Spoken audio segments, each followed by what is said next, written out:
Welcome to our video of looking at the area of some of our trickier shapes. So in this video we're going to look at some of the different quadrilaterals like rhombi and kites, and we're also going to look at composite shapes, which are two or more basic shapes joined together.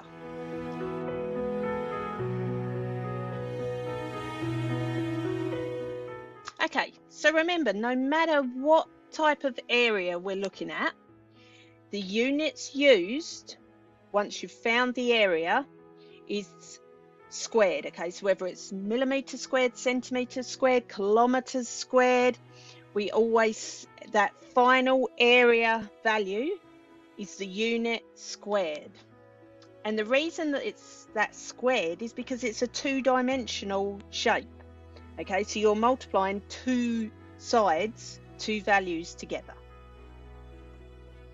All right, as I just said, when we're looking at area, we're looking at two-dimensional shapes. So we're always going to be multiplying height times length or length times width. It doesn't matter what the dimensions are. Okay, different problems will use different dimensions. It's as long as we are multiplying those two dimensions together, or in terms of our circles, we'd be looking at our radius.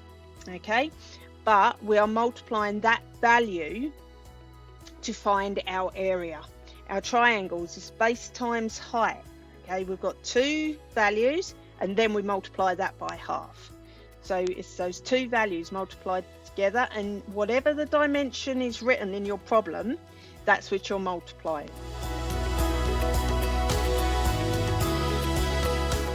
So as we said in our previous slide, area is the space within the shape.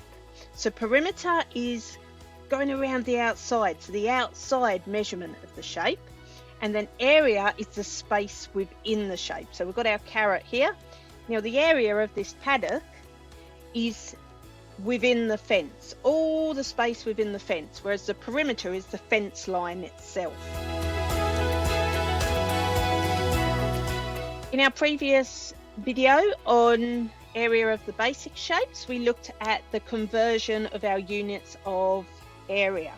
So if we're converting meters squared to centimeters squared, we need to multiply by 100 squared. So we're not multiplying by 100, we're multiplying by 100 squared. If we're converting centimeters squared to meters squared, then we're dividing by 100 squared, not just 100, 100 squared. So when we're doing conversions for area, we are converting by the value squared.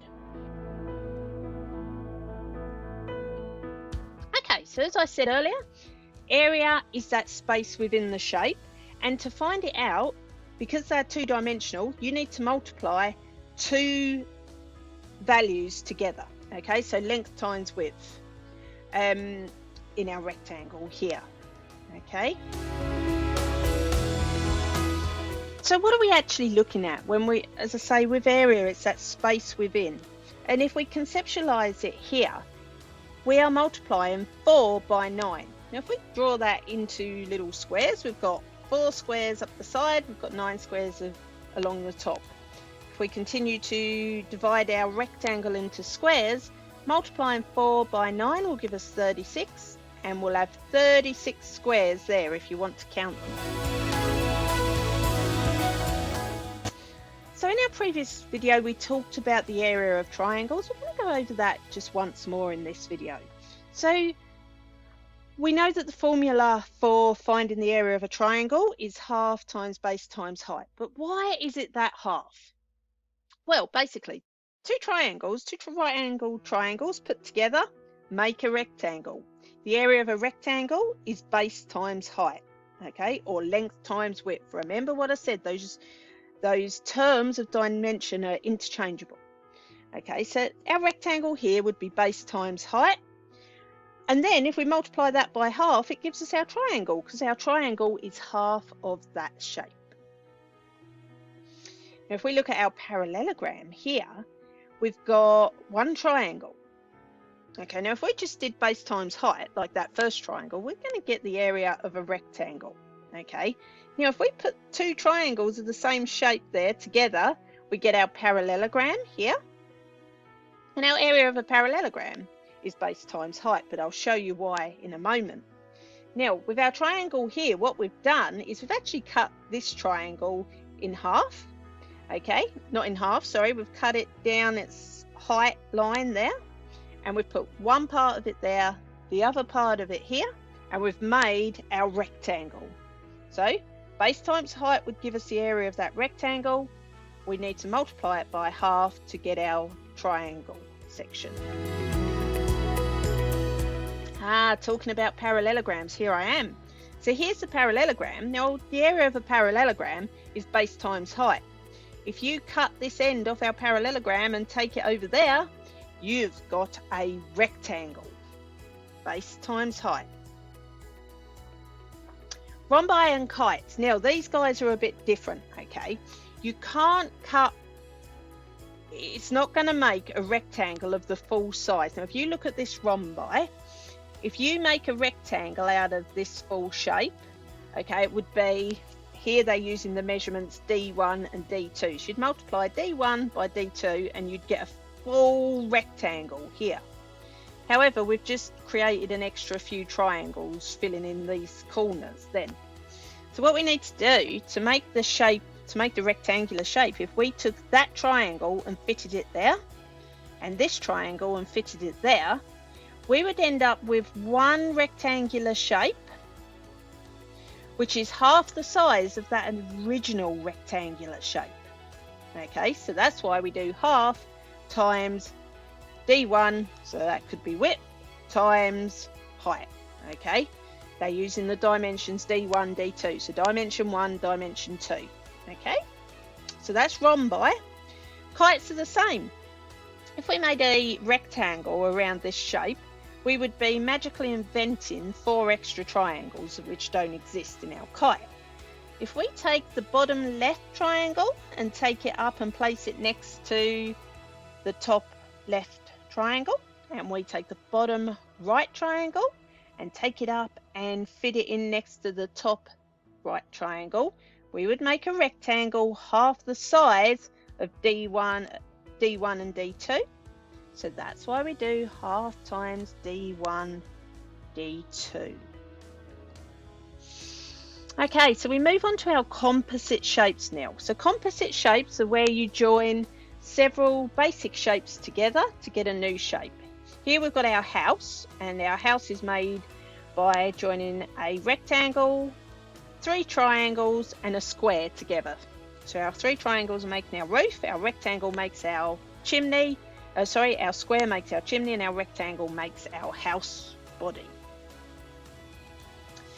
So finding the area of these composite shapes, you need to look at your shape and work out what information you've got to be able to divide your shape up into basic shapes. Now here we've got a P shape, and I'm going to work this out by finding the area of this rectangle at the bottom, the area of the square at the top, and then I'm going to take away this section here. So I'm going to make a triangle and take it out. Let's work through that. So area 1 is this rectangle here. Now that line should be right down flush against this side here, against the top of the rectangle. Now to find the area of a rectangle, I know I've got to do 2 dimensions. The length times the width, I'm doing length times height here, I'm going to call it. Now this side length is 2,000 meters because these symbols match, which means they are the same length. Okay, so I've got to do 1,000 times 2,000, which gives me 2 million meters squared in that shape there. Phew, that's huge.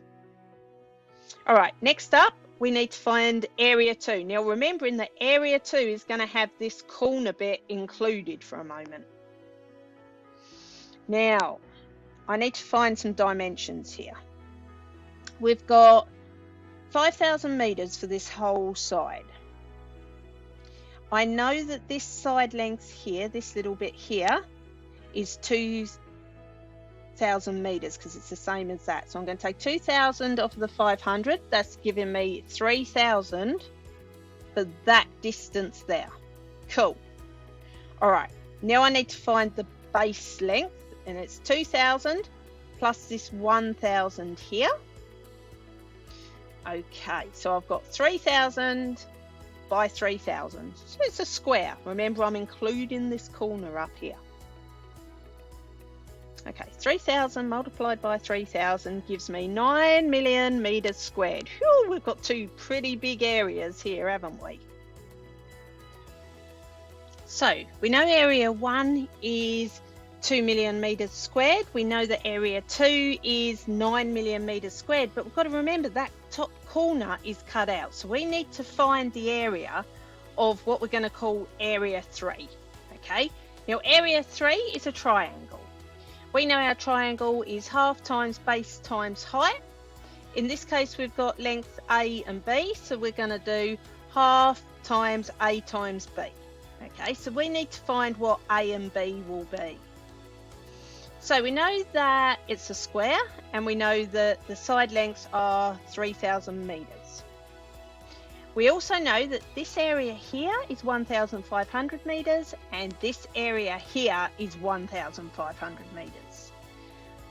So what will we do now? That whole length along that side is 3,000 meters. We need to subtract our 1,500 from it, which gives us 1,500 meters for B. The same for A. Okay, so to find area 3, we need to do 1,500 times 1,500 times half, which gives us 1,125,000 meters squared. Huge areas.